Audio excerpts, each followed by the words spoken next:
Hello दोस्तों, स्वागत है आपका मेरे यूट्यूब चैनल पूजा पाठ में। दोस्तों, आज मैं आपको लक्ष्मी और कुलक्ष्मी की कहानी सुनाने जा रही हूँ। तो चलिए करते हैं कहानी को शुरू। बहुत समय पहले की बात है। एक राज्य में एक राजा और एक रानी रहते थे। दोनों एक दूसरे को बहुत प्यार करते थे। राजा के राज्य में चारों तरफ खुशहाली थी। राजा अपनी पत्नी से बहुत प्रेम करता था और धीरे धीरे समय बीत रहा था और राजा के दिन बड़ी खुशी के साथ व्यतीत हो रहे थे। राजा की पत्नी समय रहते गर्भवती हुई और 9वें महीने में उन्होंने एक बेटी को जन्म दिया। लेकिन बेटी के जन्म के पश्चात ही रानी की मृत्यु हो गई, जिससे राजा को बहुत सदमा लगा। राजा के मन में बैठ गया कि यह बेटी हुई है, इसी कारण रानी की मृत्यु हुई है। क्योंकि राजा रानी को बहुत प्रेम करता था, वह अपनी बेटी को बिल्कुल भी प्यार नहीं करता था और ना ही उसकी तरफ देखता था और कहता था, यह हमारे घर की कुलक्ष्मी है, इसी के कारण मेरी रानी की मृत्यु हुई है। मेरी रानी इसी के कारण मृत्यु को प्राप्त हुई है, इसलिए यह बेटी नहीं है, यह तो मेरे लिए कुलक्ष्मी पैदा हुई है। सबने राजा को बहुत समझाया कि देखो, जो होनी थी वह हो गई, क्योंकि रानी जो थी वह बड़ी धार्मिक प्रवृत्ति की महिला थी, भगवान शिव की बहुत पूजा करती थी। लेकिन राजा ने अपनी बेटी को ही रानी की मृत्यु का जिम्मेदार मान लिया और अपनी बेटी से बहुत नफरत करने लगा। राजा को ना तो उसका राजकाम में मन लगता और ना ही राजा किसी भी विषय में अपनी कोई राय देता था। यह देखकर मंत्री, घर, रिश्तेदार सबको चिंता होने लगी थी। अगर राजा इसी तरीके से रहेंगे तो राज्य का क्या होगा? पड़ोसी राज्य के राजा वह आक्रमण कर देंगे। इस तरह तो हमारा राज्य, जो खुशहाल राज्य, बिल्कुल बेकार हो जाएगा, इसकी तरक्की रुक जाएगी। सबने राजा को खूब समझाया, लेकिन राजा के मन में रानी की यादें थी और वह निकल ही नहीं रही थी। राजा की अबोध सी पुत्री रोती रहती, लेकिन राजा उसे नजर भर के भी नहीं देखता। दासियां ही उस राजकुमारी का लालन पालन कर रही थी। राजा तो उसे कुलक्षणी कहकर पुकारते थे, इसलिए उसका नाम कुलक्षणी पड़ गया। अब घर, रिश्तेदार और सभी ने उसे सलाह दी कि महाराज, अगर ऐसा हुआ तो हमारे राज्य का तो विनाश हो जाएगा, क्यों ना आप दूसरा विवाह कर लें। राजा को मंत्रियों की सलाह सही लगी, क्योंकि रानी के गम को भुलाने के लिए जो यह भी जरूरी था, उस अबोध बच्ची के लिए भी माँ की ज़रूरत थी। दासियाँ कब तक उसका पालन पोषण करती, लेकिन जब दूसरी रानी आई तो वह भी उससे नफरत करने लगी। धीरे धीरे समय बीतने लगा। राजकुमारी अब 1 साल की हो गई और राजा तो उसे देखता ही नहीं था। राजा तो बस उससे नफरत करता और नफरत की नज़रों से ही देखता था। उसका फायदा दूसरी रानी उठाती थी। अब दूसरी रानी पेट से हो गई, उसने भी एक कन्या को जन्म दिया। राजा बहुत खुश था। राजा ने खूब मिठाइयाँ बंटवाईं, खूब अच्छे से उसका दूसरी राजकुमारी का नामकरण संस्कार करवाया। उसका नाम राजा ने लक्ष्मी रखा और अब लक्ष्मी और कुलक्ष्मी दोनों ही साथ साथ पलने लगीं। एक दिन रानी ने महाराज से कहा, महाराज, दोनों बेटियां बड़ी हो गई हैं, इनके लिए कोई राजकुमार की तलाश करना चाहिए। रानी विवाह तो करना पड़ेगा और जितनी जल्दी हो जाए अच्छा है। इस कुलक्षणी का साया हमारे महल से हट जाए तो अच्छा ही रहेगा। कुलक्ष्मी बड़ी है, पहले उसकी शादी कर दीजिए। उसकी शादी क्या करनी है, जैसे वह है वैसे ही उसके लिए लड़का देख दिया जाएगा। रानी ने कहा, उसके लिए तो कोई अंधा या भिखमंगा लड़का ही सही रहेगा। वह कहाँ राजमहलों के लायक है, जहाँ भी जाएगी वहाँ बेड़ा गर्क कर देगी। यह तो अपनी माँ को होते ही खा गई, वहाँ भी न जाने क्या करेगी, हमें क्या क्या सुनने को मिलेगा। राजा ने कहा, रानी आप बिल्कुल ठीक कह रही हैं। कुलक्ष्मी बड़ी धार्मिक प्रवृत्ति की थी, क्योंकि उसकी माँ भी धार्मिक प्रवृत्ति की थी। वह भोले बाबा की बहुत पूजा पाठ किया करती थी और जो लक्ष्मी थी वह बड़े घमंड में रहती थी। राजा ने तुरंत ही अपने नाई और ब्राह्मण को बुलाया और अपनी सभा में उनसे कहा कि कुलक्षणी के लिए अंधा वर देखकर आओ। अब नाई और ब्राह्मण कुलक्षणी के लिए वर की तलाश में चल दिए। धीरे धीरे चलते चले गए। बहुत दूर एक गांव में पहुंचे। वहां उन्होंने देखा कि एक भिखारन थी, उसका एक बेटा था। दोनों माँ बेटे भीख मांग रहे थे। बेटा अंधा था। घर के नाम पर एक टूटी फूटी सी झोंपड़ी थी। नाई और ब्राह्मण उसे देखकर खुश हो गए क्योंकि उन्हें कई दिन हो गए थे, काफी समय लग गया था। जैसा वर राजा ने बोला था वैसा ढूंढने के लिए आज उनकी नजरों के सामने ऐसा ही वर था। नाई और ब्राह्मण उस भिखारन के पास गए और उससे कहने लगे, माई, हम तेरे बेटे के लिए एक बहुत ही अच्छा रिश्ता लेकर आए हैं। अरे क्यों भैया, मुझसे मजाक कर रहे हो, मेरा मजाक उड़ा रहे हो? भला मेरे अंधे बेटे से कौन विवाह करेगा? वह बोले, अरे माई, हम तुम्हारे बेटे के लिए बहुत ही अच्छा रिश्ता लाए हैं और वह भी राजमहल से लाए हैं। यह सुनकर भिखारी को विश्वास नहीं हुआ। वो तो तुरंत राजी हो गई। राजमहल से बहू आएगी, चाहे वह कुछ भी ना लाए, कैसी भी हो, लेकिन राजमहल से तो नाता जुड़ ही जाएगा। उसके साथ कुलक्षणी का रिश्ता तय करके नाई और ब्राह्मण अपने राज्य को लौट गए और उन्होंने आकर राजा को सारी बात बताई। फिर राजा ने कहा, ठीक है, जैसा लड़का चाहिए था वैसा मिल गया और कुलक्षणी का विवाह उस अंधे भिखारी के साथ कर दिया गया। दान दहेज के नाम पर उसे कुछ भी नहीं दिया। कुलक्षणी वहां से विदा होकर अपने ससुराल आई तो देखा वहां एक टूटी फूटी झोंपड़ी है, बैठने के लिए भी सही जगह नहीं। आके भगवान से कहने लगी, हे भगवान, हे शंकर भोले, मेरी कैसी परीक्षा ले रहे हो? मेरे पति मिले, वह भी अंधे। कम से कम मेरे जीवन साथी तो अच्छे होते, हम दोनों कुछ कमा लेते। लेकिन जो मेरे पति हैं वही मेरे लिए परमेश्वर हैं। अब मुझे जिस भी स्वरूप में मिले हैं मैं हमेशा इनका साथ निभाऊंगी। उसकी सास और उसका पति भीख मांगते थे। जो 2-4 पैसे होते उन्हीं से घर का खाना बनता था। कितनी बार तो उन्हें भूखा ही सोना पड़ता, लेकिन कुलक्षणी जो भी पैसा मिलता उससे कुछ न कुछ खाना बना लिया करती और अपनी सास और अपने अंधे पति को खाना खिलाया करती और जो बाद में पीछे बचता वह खुद ग्रहण करती और भोले बाबा की मर्जी मानकर उनके साथ बड़े प्रेम से रहने लगी। वह अपनी सास और अपने पति की सेवा करने लगी और उसने उन्हीं में सुख तलाशने की कोशिश की। एक दिन रानी ने राजा से कहा, राजा साहब, कुलक्षणी का तो विवाह हो गया, उसने तो हमें छुटकारा मिल गया, लेकिन हमारी लक्ष्मी बिटिया के लिए भी कोई अच्छा सा वर ढूंढ दीजिए। राजा ने अपने नाई और ब्राह्मण को बुलवाया और कहा, एक बहुत ही सुंदर और अच्छे राज्य का राजकुमार तलाश करो, हमारी लक्ष्मी बेटी का विवाह है। उन दोनों ने कहा, जो आज्ञा महाराज। और नाई और ब्राह्मण वो लक्ष्मी के लिए वर ढूंढने चल दिए और एक चक्रवर्ती राजा के पास पहुंचे।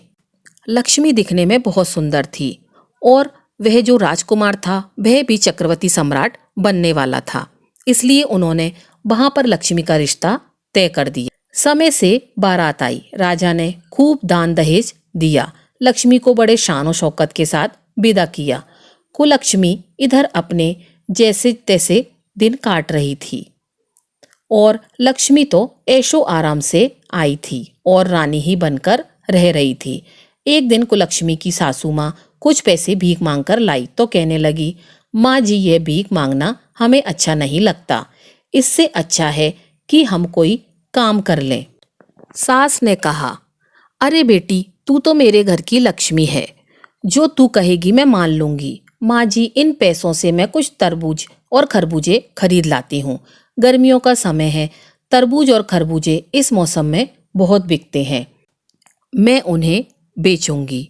आप भीख लेने जाती हो, 10 लोग आपको ठुकराते हैं, कोई एक तो तरस खाकर भीख देता है। मुझसे यह देखा नहीं जाता कि लोग आपका अपमान करें, इसलिए आज से आप घर पर रहिए और मैं यह तरकारी भाजी बेचने जाया करूंगी। सास ने कहा, नहीं बेटी, तू कहाँ जाएगी?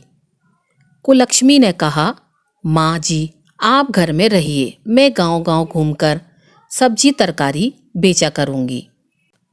कुलक्षणी ने सास से पैसे लिए और उन पैसों से एक डलिया लेकर उसमें कुछ तरबूज और खरबूजे रख लिए और लेकर चल दी। जंगल के रास्ते पर एक मंदिर था, उसी मंदिर के सामने जाकर वह बैठ गई। हाथों ही हाथ उसके खरबूजे और तरबूज बिक गए और उसके पास सिर्फ 2 खरबूजे रह गए। उसी समय संयोग से माता पार्वती और महादेव जी उसी रास्ते से गुजर रहे थे। माता पार्वती कहने लगी, शंकर जी, खरबूजे की महक यहाँ तक आ रही है, मुझे तो खरबूजा खाना है। शंकर जी बोले, अरे पार्वती, तुम भी किस चक्कर में पड़ रही हो, चलो कैलाश चलते हैं। तुमने कहा था कि मुझे पृथ्वी पर भ्रमण करना है और मैं तुम्हें घुमाने के लिए ले आया। तुमने कौन सी रट लगा ली? महादेव जी, मुझे तो उस रास्ते से जाना है। देखिए उधर खरबूजे की बड़ी अच्छी खुशबू आ रही है, कैसे ताजी ताजे उसके पास खरबूजे हैं। वह तो आपकी भक्त है। उन्होंने बहुत ही बुरा वेश बनाया था, उनके कपड़े कटे फटे, चीथर और बिल्कुल गंदे थे। अब पार्वती जी और शिव जी कुलक्षणी के पास पहुंच गए। कुलक्षणी के पास 2 खरबूजे थे। जाकर पार्वती जी कहने लगी, बिटिया हम भूखे हैं, क्या हमें कुछ खाने को खरबूजा मिलेगा? उसने कहा, हाँ माँ जी, आप बैठो, इतनी गर्मी पड़ रही है। कुलक्ष्मी के पास थोड़ा सा पानी था, उसने भोले बाबा और मैया पार्वती के बने बूढ़े लोगों को पानी पिलाया, आराम से बिठाया और जो 2 खरबूजे उसके पास बचे थे उन्हें खाने को दे दिए। तो पार्वती मैया कहने लगी, बिटिया हमारे पास तो तुम्हें देने के लिए कुछ भी नहीं है, हम कहाँ से पैसे देंगे, हमने तो खरबूजे खा लिए। उसने बोला, कोई बात नहीं माँ जी, आज मैं तरबूज बेचने आई थी और भोले बाबा की कृपा से मेरी सारे खरबूजे और तरबूज बिक गए। अब मेरे पास सिर्फ यह 2 खरबूजे ही बचे थे। अगर आपने ये खरबूजे खा लिए हैं तो मुझे बहुत ही धर्म पुण्य लगेगा। आप तो बूढ़ी माँ है, मेरी कोई माँ नहीं है और आपने मुझसे इतने प्यार से बेटी कहा। बेटी शब्द सुनने के लिए तो मैं तरस गई थी।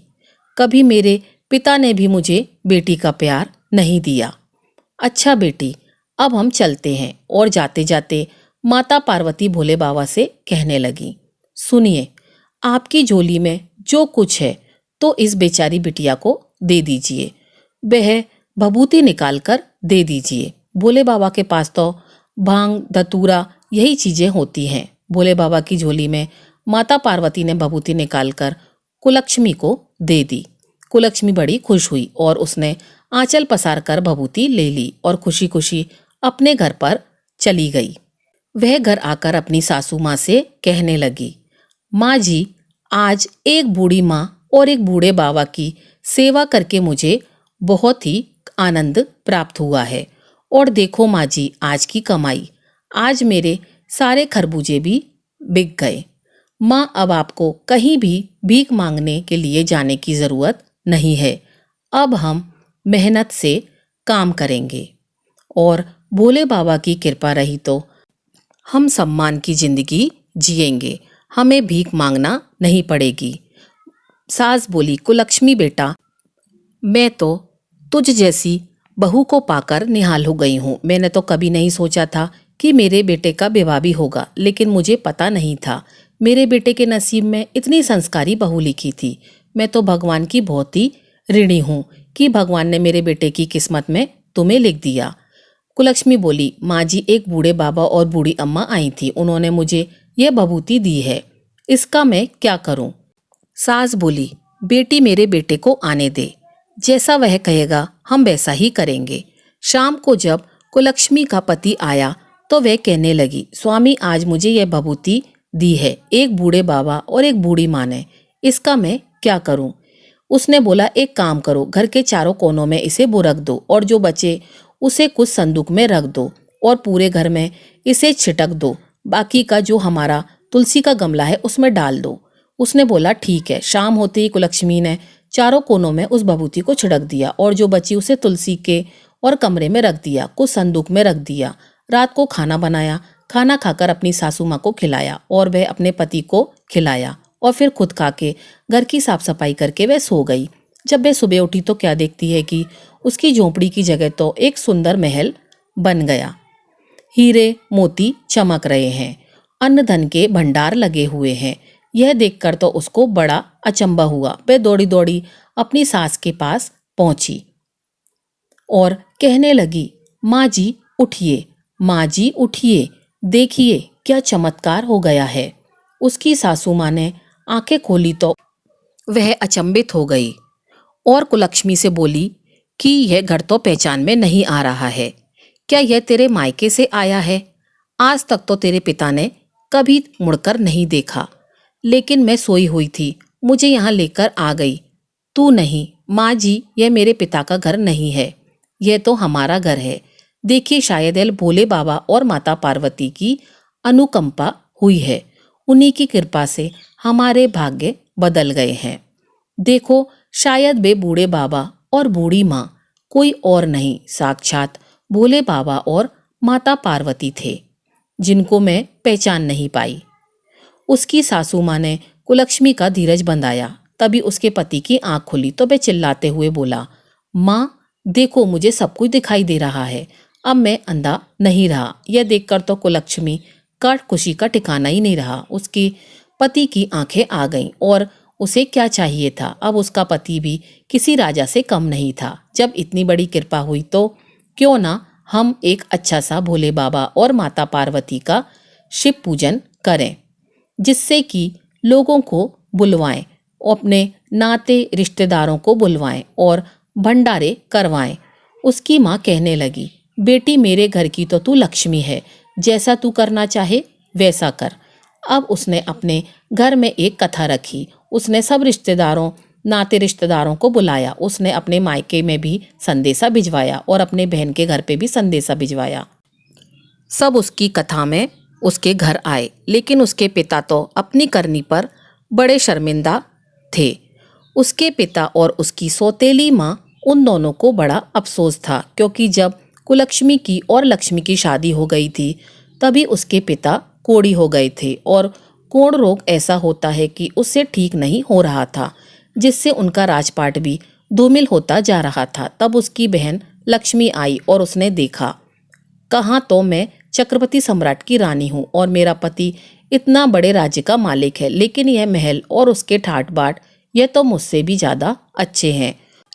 वह कुलक्ष्मी से कहने लगी, कुलक्ष्मी यह सब तुमने कैसे किया, तुम्हें यह कहाँ से मिला। तो कुलक्ष्मी ने सारी बातें अपनी बहन को बता दी। अब उसके मन में तो फिर से लालच समा गया। वह तो किसी भी कीमत पर कुलक्ष्मी को नीचा दिखाना चाहती थी। अब कुलक्ष्मी से पूछकर उसकी बहन ने कहा, अपने पति से देखो जी, मैं भी खरबूजे बेचने जाऊंगी। उसने बोला, अरे लक्ष्मी, ये कैसी बातें कर रही हो, हमारे राज्य में किसी प्रकार की कोई कमी नहीं है। अरे वह तो तेरी बहन इतनी गरीब थी, उसकी सच्ची श्रद्धा और भक्ति देखकर उस पर भगवान ने कृपा की है। तू क्यों जलन के मारे मरी जा रही है, तेरे पास किस चीज की कमी है। नहीं जी, मुझे तो खरबूजे बेचना है। लक्ष्मी खरबूजे की एक डलिया लेकर बेचने के लिए मंदिर के पास बैठ गई। उस दिन भी माता पार्वती और भोले बाबा आ रहे थे। खरबूजे बड़े ही ताजा ताजा थे। पार्वती मैया भोले बाबा से कहने लगी, देखिए जी, मुझे खरबूजे खाने का मन कर रहा है। भोले बाबा ने बहुत समझाया, लेकिन पार्वती जी तो मानी ही नहीं। उन्हें तो लक्ष्मी के खरबूजे पसंद आ रहे थे। अब उन दोनों ने भिखारी का वेश बनाया और पहले की तरह ही कटे फटे कपड़े पहनकर लक्ष्मी के पास पहुंच गए। उस दिन लक्ष्मी का एक भी खरबूजा नहीं बिका। तो पार्वती मैया उससे कहने लगी, बिटिया बहुत भूख लगी है, गर्मी के मारे दम निकल रहा है, बहुत ही प्यास भी लगी है, थोड़ा सा पानी पिला दे और हमें थोड़ा सा खरबूजा खाने के लिए दे दे। वह बोली, अरे हटो, सुबह से अभी बोनी भी नहीं हुई है, कहाँ से भिखारी चले आए मांगने के लिए। अब पार्वती मैया और भगवान शिव एक दूसरे की तरफ देखकर मनी मन मुस्कुरा उठे, उधर ही बैठ गए। वो डंडी उठाकर कहने लगी, अरे परे हटो, कितने गंदे लोग हो, पीछे हटो, दिखाई नहीं देता मैं खरबूजे बेचने के लिए आई हूँ। अभी तक मेरा एक भी खरबूजा नहीं बिका। जब भगवान शंकर और माता पार्वती आएंगे तो मैं उन्हें क्या दूंगी, पीछे हटो। सुबह से शाम हो गई, एक भी खरबूजा नहीं बिका। फिर वो उठकर चलने लगी तो कहने लगी, अरे जा रही हूँ माँ जी, क्या तुम मुझे थोड़ी भभूति नहीं दोगे। कुलक्ष्मी को तो तुमने भभूति दी थी। अरे हाँ, इसे थोड़ी भभूति दे दीजिए। शंकर जी ने उसे झोले में हाथ डाला और भभूति दे दी। लक्ष्मी लेकर उसे खुशी खुशी आ गई और अपने पति से कहने लगी, देखो जी, मैं भभूति लाई हूँ। उसने सारे घर में भभूति को छिड़क दिया और खाना खा के सो गई। सुबह उठी तो क्या देखती है, उसके महल की जगह एक झोंपड़ी बन गई और कीड़े मकोड़े भिनभिना रहे थे। अब तो लक्ष्मी सर पकड़कर रोने लगी। हे भगवान, कुलक्ष्मी मेरे साथ क्या कर दिया? देखो लक्ष्मी, तुमने लालच में आकर सब कुछ किया। तुम्हारी बहन दिल की अच्छी थी, तुमने उसके साथ अच्छा व्यवहार नहीं किया। भगवान ने उसकी नियत और भक्ति को देखकर उस पर कृपा करी, लेकिन तुम लालच में थी। तुम्हारे पास जो था तुमने उसे भी खो दिया। तुम्हारे पास जो था उसे मैं सब्र करना चाहिए था। लक्ष्मी, अभी भी सुधर जाओ। उसके पति ने उसे खूब समझाया, लेकिन लक्ष्मी अपनी बहन कुलक्ष्मी को ही कहने जा रही थी। उसकी काली छाया पड़ गई हम पर, इसलिए हमारे साथ ऐसा हुआ। तब उसके मायके में यह खबर पहुंची तो राजा और रानी, जो कि राजा कोढ़ी हो गया था, वह और उसकी माँ जैसे तैसे उन्हें देखने के लिए लक्ष्मी के घर आए। तब लक्ष्मी कहने लगी, दूर हटो, मुझे ऐसे माँ बापों की जरूरत नहीं जो कोढ़ी हो गए हों। मैं माँ बापों को नहीं रखूंगी, मुझसे दूर रहो।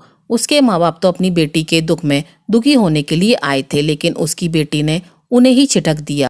और जब यह बात कुलक्ष्मी को पता चली कि उसके माता पिता भी दर दर के भिखारी हो गए हैं और उसकी बहन के साथ ऐसा हुआ है कि उसका भी राजपाट नष्ट हो गया है, तो वह कुलक्ष्मी अपने पति के साथ आई और अपना आधा धन अपनी बहन को देकर उसका राजपाट बसवा दिया और अपने माता पिता को अपने साथ ले गई और उनकी बहुत सेवा की। और भगवान की कृपा से उसके माता पिता ठीक हो गए, उनका राजपाट भी लौट आया। कुलक्ष्मी के माता पिता को अपने किए पर बहुत शर्मिंदगी हुई। उन्होंने कुलक्ष्मी से क्षमा मांगी और उसे बहुत बहुत आशीर्वाद दिया। तो दोस्तों, यह थी हमारी आज की कहानी। अगर आपको कहानी अच्छी लगी हो तो वीडियो को लाइक कीजिएगा और चैनल को सब्सक्राइब कीजिएगा। आपका दिन शुभ हो।